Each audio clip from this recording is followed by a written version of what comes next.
Assalamualaikum warahmatullahi wabarakatuh. Di sini saya Jiko Jaka Sampurno dari kelas 6E Ilmu Komunikasi. Di sini saya ingin menyampaikan atau mempresentasikan materi tentang public speaking. Jadi yang pertama-tama, apa sih itu public speaking?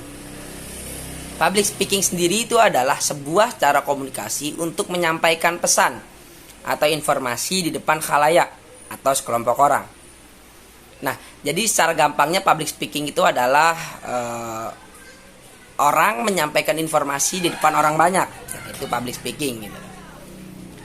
Umumnya public speaking ini bertujuan untuk menyampaikan berbagai informasi, menghibur orang dan juga mengajak atau mempengaruhi khalayak.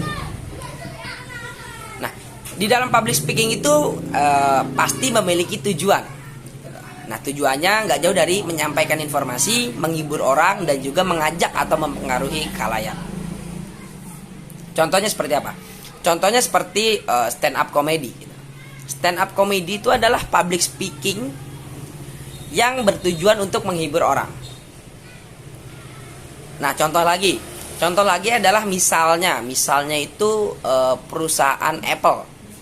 Nah, perusahaan Apple ini misalnya ingin meluncurkan produk, ingin launching produk yang akan dikeluarkan misalnya beberapa bulan lagi gitu, misalnya 6 bulan atau 5 bulan lagi. Nah, biasanya si Apple ini, PR dari Apple ini mengadakan event atau mengadakan seminar yang bertujuan untuk memperkenalkan produk terbaru mereka kepada masyarakat. Nah, si PR ini biasanya di dalam seminar itu ya menyampaikan spesifikasi dari iPhone yang ingin, misalnya dari produk yang ingin diluncurkan tersebut gitu loh.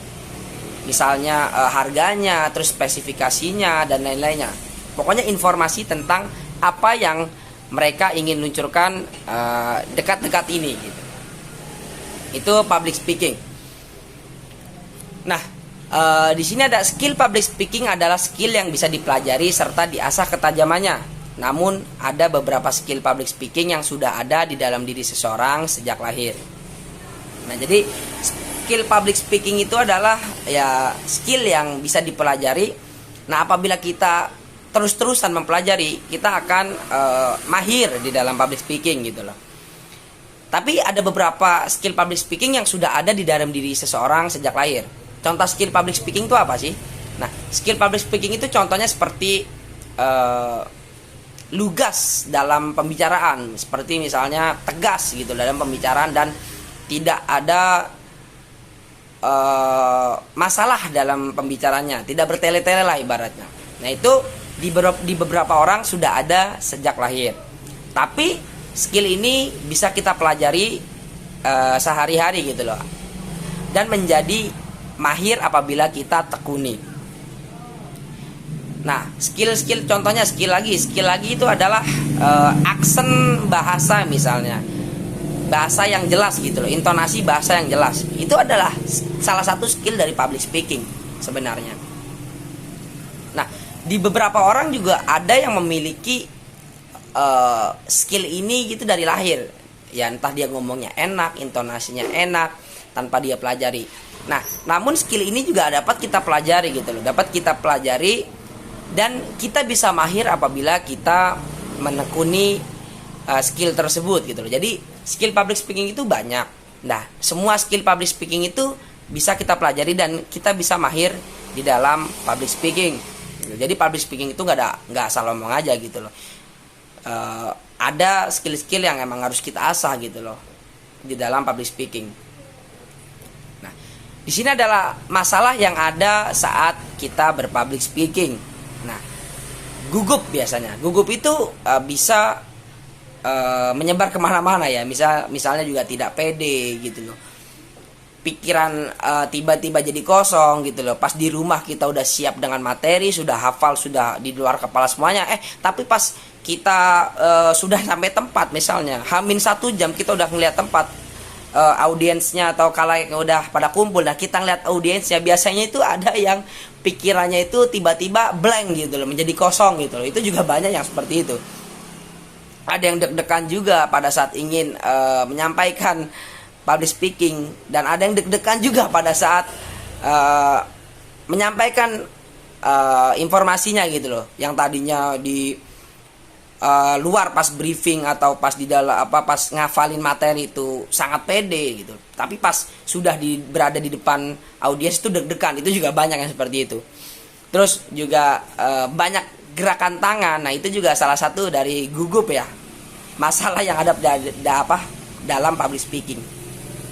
Suara menjadi getar, sakit perut, sulit mengatur napas, nah, dan melakukan hal yang memalukan gitu loh, dan sesuatu yang tidak perlu itu juga banyak gitu. Keringet berlebih, melakukan hal yang sama gitu. Jadi kalau kita udah melakukan A, nah kita lakuin lagi. Nah, itu salah satu gugup dan salah satu masalah gitu loh yang ada di dalam public speaking, yang ada di dalam orang yang ingin berpublic speaking gitu loh.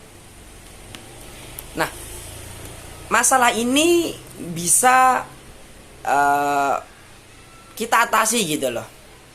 Tapi di sini ada studi itu menemukan beberapa alasan orang merasa cemas atau gugup tentang berbicara di depan umum gitu. Misalnya takut dipermalukan, khawatir tidak siap gitu, khawatir tentang penampilan mereka, tekanan untuk tampil, ketidaknyamanan pribadi, kekhawatiran bahwa penonton tidak akan tertarik pada mereka atau pidatonya, kurangnya pengalaman, takut melakukan kesalahan, dan rasa takut gagal secara menyeluruh gitu loh. Nah, di sini pria cenderung lebih mengalami banyak kecemasan daripada wanita ketika berbicara dengan orang-orang dari budaya yang berbeda dari budaya mereka gitu loh. Nah, studi ini menyampaikan beberapa alasan gitu loh. Orang merasa cemas gara-gara ini. Intinya orang itu nggak pede lah dalam berpublic speaking. Jadi ya udah takut duluan sebelum bertempur gitu loh. Ya itu hal yang wajar. Itu salah satu hal yang wajar dalam diri manusia gitu loh. Ada beberapa trik untuk mengatasi gugup atau cemas dalam berpublic speaking gitu loh. Di sini saya ambil teknik burning energy gitu, dan metode distraksi. Apa sih itu burning energy? Burning energy itu adalah kita berjalan. Kita berjalan seperti biasa dan tidak ada pikiran misalnya ke dalam panggung atau ke dalam atau melihat audiens. Kita jalan aja gitu loh, jalan. Entah itu kita jalan keluar atau entah itu kita jalan bolak-balik, itu nggak apa-apa. Itu adalah salah satu teknik untuk mengurangi rasa gugup, berjalan gitu loh. Kenapa berjalan mengurangi rasa gugup? Sebenarnya di saat kita berjalan itu kan kita fokus kepada langkah kaki kita gitu loh. Kita fokus kepada kita mau jalan kemana nih. Itu biasa kan begitu. Nah, itu secara nggak langsung melupakan sejenak gitu loh masalah yang terjadi saat tadi, yang misalnya kita gugup ngelihat audiens atau ngelihat panggung atau ngelihat kok setupnya begini, misalnya kok setupnya begitu, terus kok kurang nyaman dalam tempat untuk public speaking, atau kebanyakan melihat orang gitu jadi terlalu gugup ya, keringetan tadi. Nah, itu kita bisa mengatasi dengan melupakan sejenak tentang itu semua gitu, tentang materi kita, tentang tempat dan lain-lain gitu. Itu kita bisa berjalan agar kita melupakan itu semua. Bisa berjalan misalnya sambil baca buku, atau misalnya sambil kita melihat pemandangan-pemandangan indah, itu bisa. Atau sembari kita misalnya jajan di luar, misalnya kita membeli sesuatu, minuman atau itu bisa mengurangi rasa gugup. Di sini ada relaksasi yang kedua. Relaksasi itu maksudnya adalah kita rileks.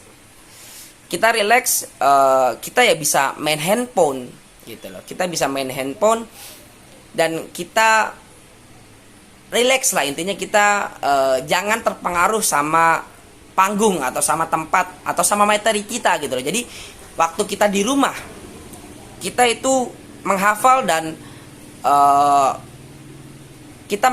dan mempelajari materi tersebut gitu. Jadi pas di rumah kita sudah siap.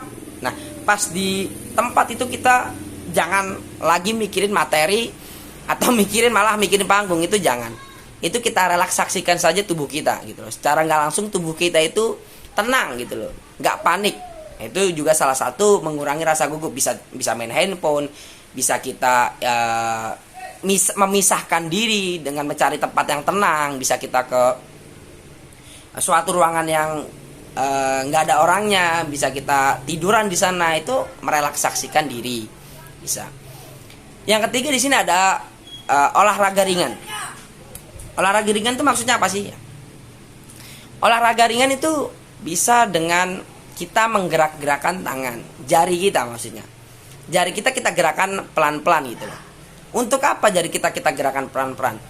Nah, saat kita misalnya ingin berpublic speaking, itu kan kita hal yang ditakutkan orang saat public speaking kan adalah kelupaan materi misalnya, atau adalah gugup, tempatnya nggak cocok untuk kita, atau misalnya kita baru pertama kali melihat audien yang banyak gitu. Nah, itu bisa juga kita atasi dengan olahraga ringan. Olahraga ringan itu maksudnya apa sih? Olahraga ringan itu bisa kita ya tadi gerakin jari-jari ya gitu loh. Bisa kita rentangkan tangan gini. Rentangkan tangan itu gunanya untuk memfokuskan. Ya, balik lagi untuk memfokuskan tangan kita itu seperti ini. Itu untuk untuk memfokuskan pikiran kita itu ke tangan kita gitu loh.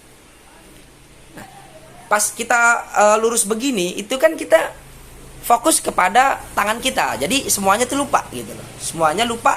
Kita lupa demam panggung, kita lupa lah. Ibarat kita lupa gugup saat di panggung, kita lupa materi kita.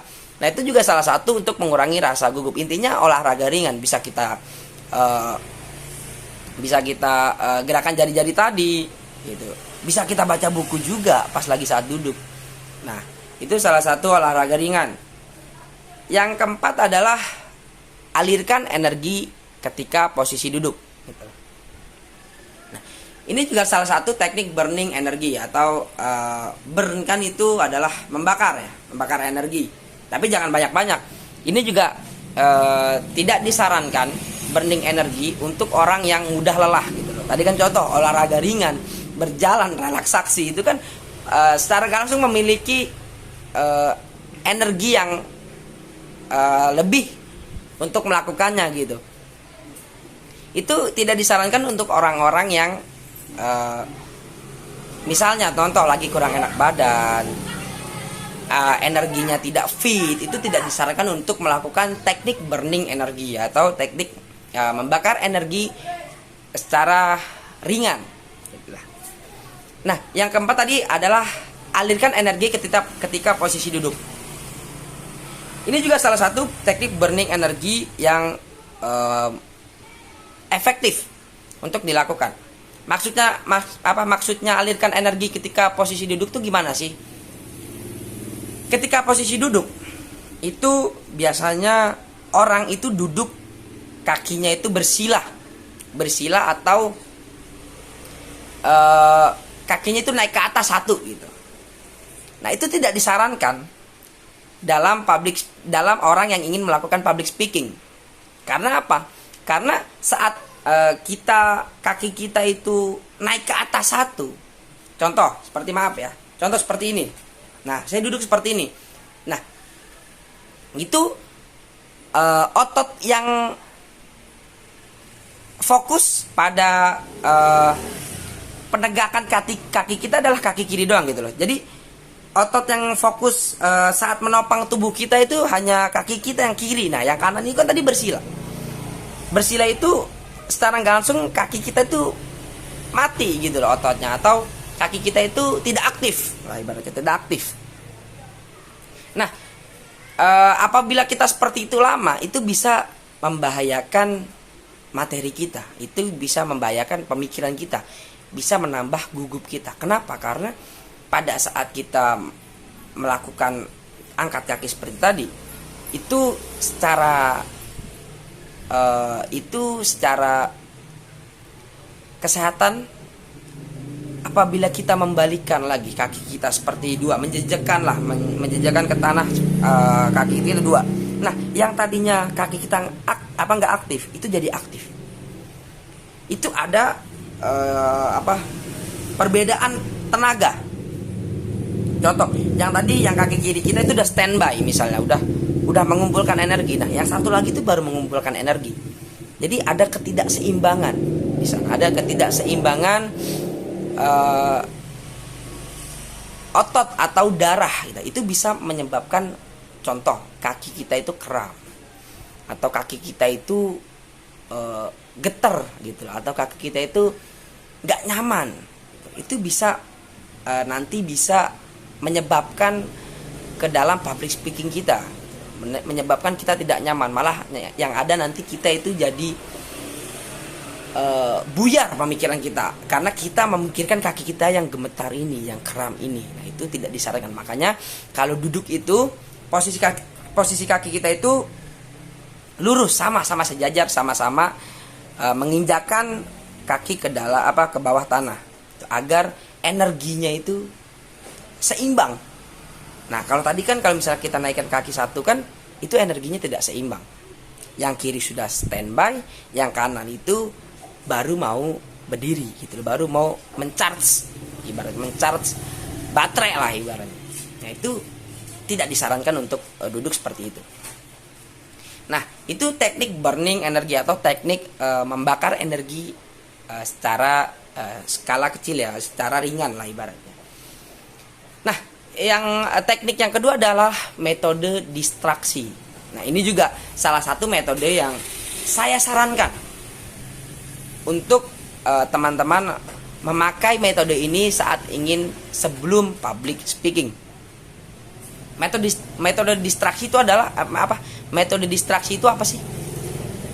Metode distraksi itu adalah metode yang menghilangkan pikiran kita gitu loh, sejenak dari panggung, materi dan lain sebagainya. Contohnya, metode distraksi itu bisa kita berbicara dengan teman kita di sebelah, atau berbicara dengan orang lain di sebelah kita. Jadi secara nggak langsung kita itu lupa sama apa yang ingin kita lakukan lagi sebentar lagi gitu loh, apa yang ingin kita sampaikan lagi, informasinya misalnya tidak keinget informasi lagi, tidak ingat panggung yang ingin kita public speaking lagi. Nah, jadi intinya metode distraksi itu adalah teknik untuk melupakan semuanya sejenak. Tadi dengan kita mencari lawan bicara, kita ngobrol dengan sebelah kita, itu salah satu teknik yang menurut saya sangat efektif apabila kita ingin melakukan public speaking. Jadi teman-teman, apabila teman-teman ingin melakukan public speaking, sebaiknya teman-teman sebelum stand di panggung atau sebelum menginformasikan materi teman-teman, itu lebih baik teman-teman itu cari orang untuk mengobrol agar lupa semuanya gitu, agar rileks badan, secara nggak langsung juga rileks. Kita fokus ke pembicaraan kita dengan teman yang ada di sebelah kita. Jadi semuanya lupa, demam panggung lupa, suasana panggung lupa, dan materi pun tidak terganggu. Nah, itu adalah salah satu metode yang lumayan, menurut saya itu lumayan efektif untuk dilakukan saat ingin melakukan public speaking. Kurang lebih begitu teman-teman materi saya tentang public speaking. Kurang lebihnya mohon maaf apabila ada kesalahan. Wassalamualaikum warahmatullahi wabarakatuh. Terima kasih teman-teman.